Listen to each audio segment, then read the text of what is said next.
Shalom et bienvenue pour cette lecture aujourd'hui du chapitre 2 de l'épître de Tite. Nous avons vu hier au chapitre 1 que Paul encourage Tite à trouver des anciens qui sont des exemples dans la Keila, dans l'Église. Ces exemples sont importants puisque il faudra prendre des décisions, comme le dit Paul également, pour rattraper peut-être les fausses doctrines, pour rattraper des erreurs de comportement. Au chapitre 2, Paul va élargir un petit peu plus ses recommandations pour différents types de personnes dans l'Église.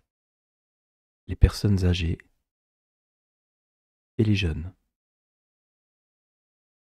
Dans la Torah, il est écrit que les sacrificateurs entraient au service à un certain âge et finissaient à un certain âge dans le temple ou dans le tabernacle.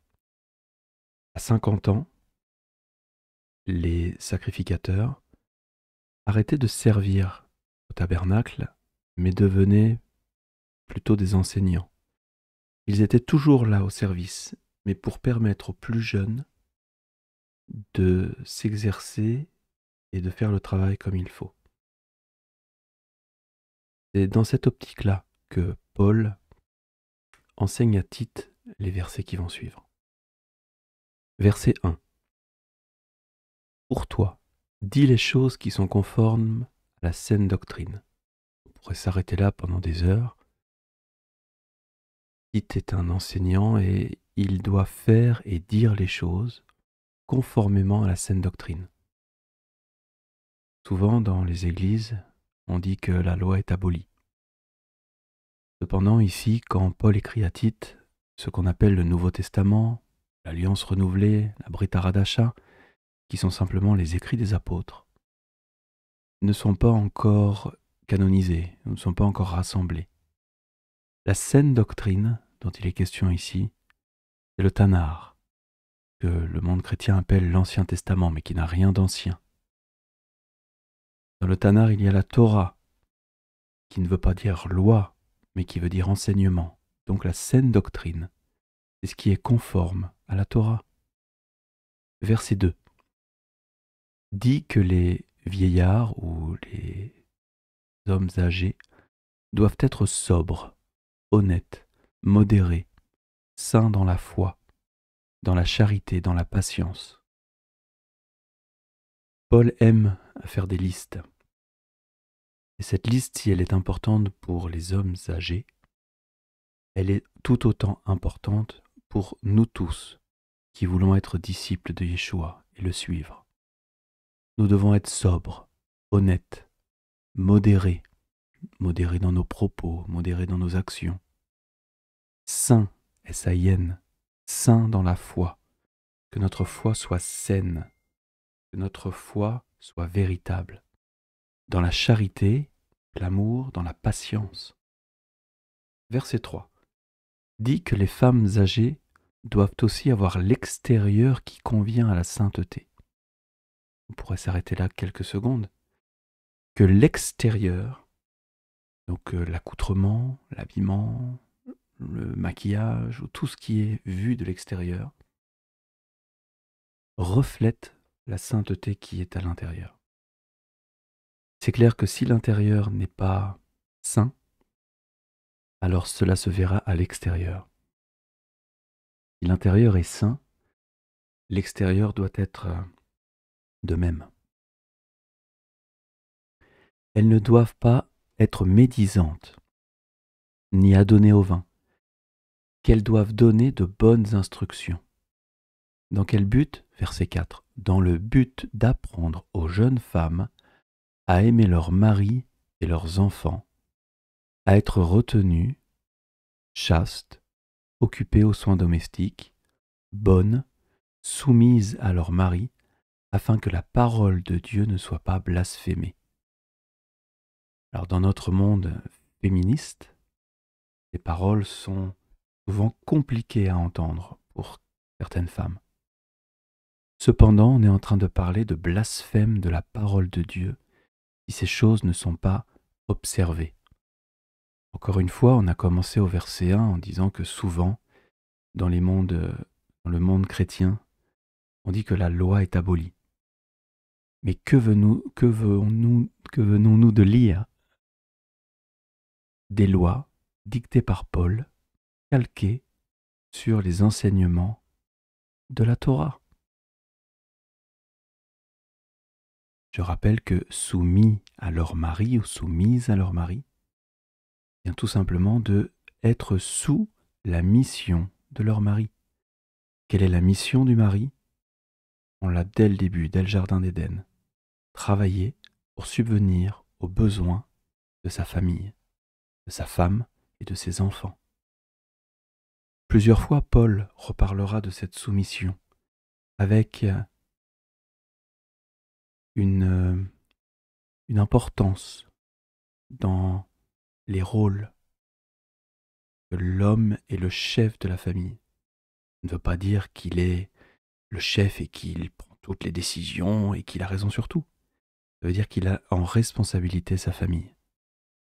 Que la femme est soumise au chef, qu'elle doit aider le mari dans la mission que Dieu lui a donnée. Tout cela afin que la parole de Dieu ne soit pas blasphémée. Blasphémée, c'est grave. Verset 6. Exhorte de même les jeunes gens à être modérés. Peut-être là, Paul veut endiguer la fougue de la jeunesse, mais à être modérés encore dans les paroles, dans les actes, dans les pensées. Verset 7. Te montrant toi-même à tous égards un modèle de bonnes œuvres et donnant un enseignement pur, digne, une parole saine, irréprochable, afin que l'adversaire soit confus, n'ayant aucun mal à dire de nous. Tout est dans le témoignage, tout est dans les bonnes œuvres, tout est dans un enseignement pur et digne, une parole saine, irréprochable. C'est-à-dire que les jeunes gens, comme les plus âgés, comme les anciens, doivent s'enseigner, doivent enseigner, doivent étudier la parole de Dieu. Et tout ça, encore une fois, avant pour les femmes, c'était que la parole de Dieu ne soit pas blasphémée. Ici, c'est afin que l'adversaire soit confus, n'ayant aucun mal à dire de nous. Il ne pourra rien retenir contre nous. Verset 9. Exhorte les serviteurs à être soumis à leur maître, à leur plaire en toutes choses, à n'être point contredisants, à ne rien dérober, mais à montrer toujours une parfaite fidélité, afin de faire honorer en tout la doctrine de Dieu notre Sauveur. On l'a vu dans le chapitre 1 que serviteur c'est esclave. Ici, Paul, et nous savons que Paul a eu un problème avec un esclave qui s'était enfui, qui avait même volé de l'argent à son maître. Et Paul va redemander ce maître, qui est un serviteur de Dieu, d'accepter à nouveau son esclave et de le traiter comme si rien ne s'était passé. Paul ici, on est dans un contexte où il y a des maîtres et des esclaves, demande aux esclaves croyants d'être soumis à leur maître. Là aussi, dans notre monde, on pourrait dire mais c'est totalement injuste, c'est pas du tout ce qu'il faut faire, il faut se rebeller. Paul, ici, veut que le témoignage soit complet même pour la situation d'esclave. Tout ça afin de faire honorer en tout la doctrine de Dieu notre Sauveur.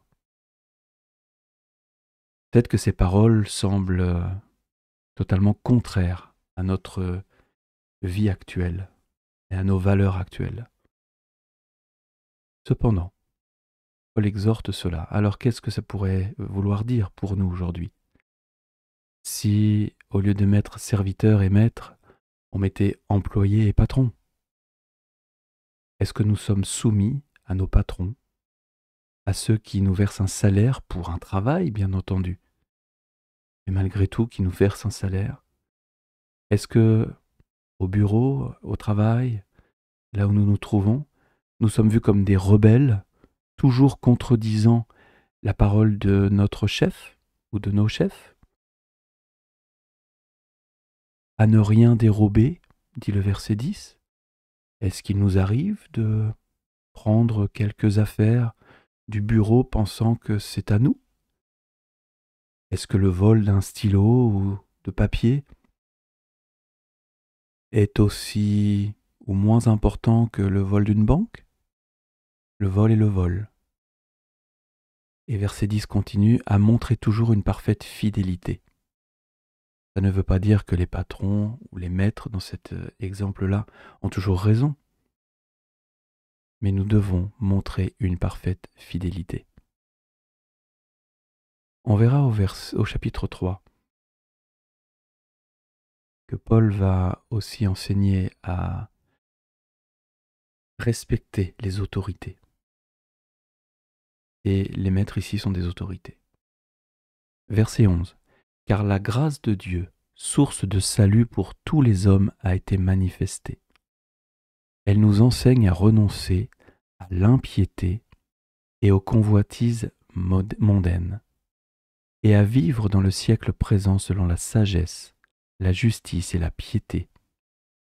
En attendant, la bienheureuse espérance et la manifestation de la gloire du grand Dieu et de notre Sauveur Yeshua le Messie, qui s'est donné lui-même pour nous, afin de nous racheter de toute iniquité et de se faire un peuple qui lui appartienne, purifié par lui et zélé pour les bonnes œuvres. Dis ces choses, exhorte et reprends avec une pleine autorité, que personne ne te méprise. Dans le verset où nous voyons ici le mot iniquité, au verset 14, le mot strong pour iniquité, le mot anomia. Nous allons voir la définition de anomia. Le a, nomia, a veut dire sans. Et ici nous avons condition de celui qui est sans loi. Le mot anomia veut complètement dire sans loi. Souvent, nous regardons certains mots en français et nous imaginons ce que ça veut dire. Commettez l'iniquité.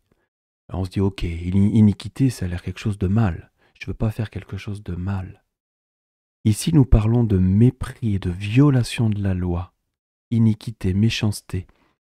Généralement traduit, anomia, par iniquité ou par transgression de la loi. Si je vais dans les concordances, on voit un verset très connu, 1 Jean 3,4, qui dit « Quiconque pêche transgresse la loi, et le péché la transgression de la loi. » Si nous remplaçons transgresser la loi par iniquité, ça pourrait être « Quiconque pêche fait de l'iniquité, et le péché c'est l'iniquité. » Mais là, dans les traductions, ça n'aurait pas voulu dire grand-chose. Donc le traducteur a bien mis « transgresse la loi » au lieu de « iniquité ». Et la loi, c'est quoi? C'est l'enseignement de Dieu, c'est la Torah. Donc quiconque pêche transgresse l'enseignement de Dieu, la Torah, et le péché, c'est la transgression de la Torah.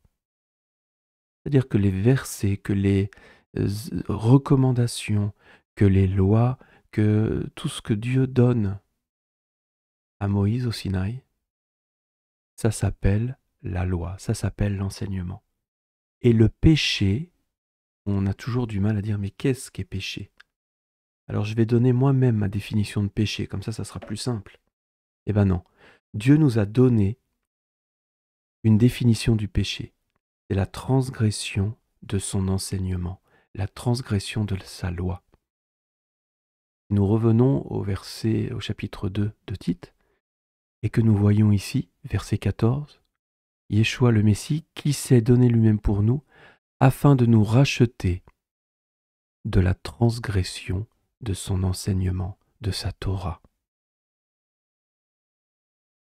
Comment, après avoir lu un verset comme ça, nous pouvons dire que la Torah, que la loi, que l'enseignement de Dieu est aboli?